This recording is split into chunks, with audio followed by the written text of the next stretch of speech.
What's up guys?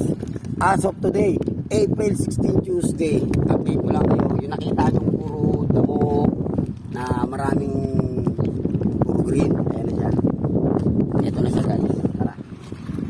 Alam nyo guys, ngayon ko lang nalaman na magsiyo ko na pagsanto na pag gusto mo talagang sa kaibigan mo, lalo na kung may sakit sa pag-iisip, magagawa mo walang isip.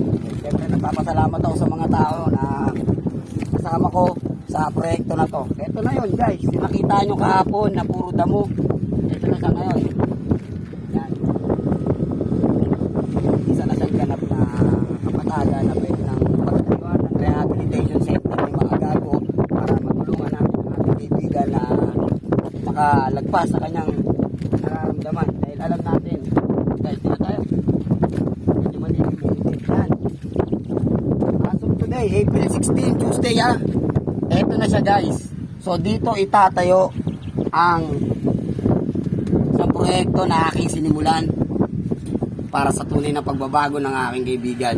Rehabilitation Center para kay mga gago. Dito natin itatayo. Salamat sa mga engineer na nagbing parte ng proyekto na to. Salamat sa inyo, Engineer Robert Marquises.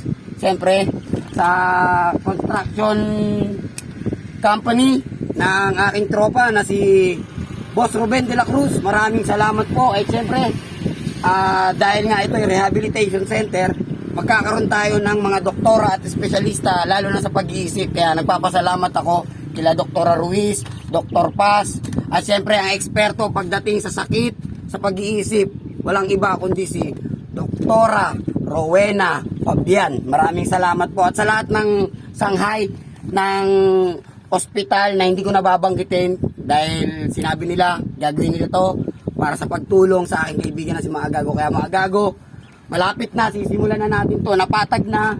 Ang susunod dito ay magiging gusali na para sa rehabilitation center mo.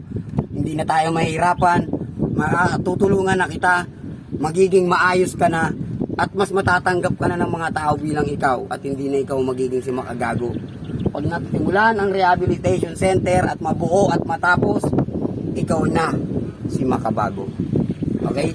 So guys, updated lang tayo. Susunod, makikita nyo to, isang gusali na to, rehabilitation center para sa pagbabago ni Mga Gago. Okay guys? Peace!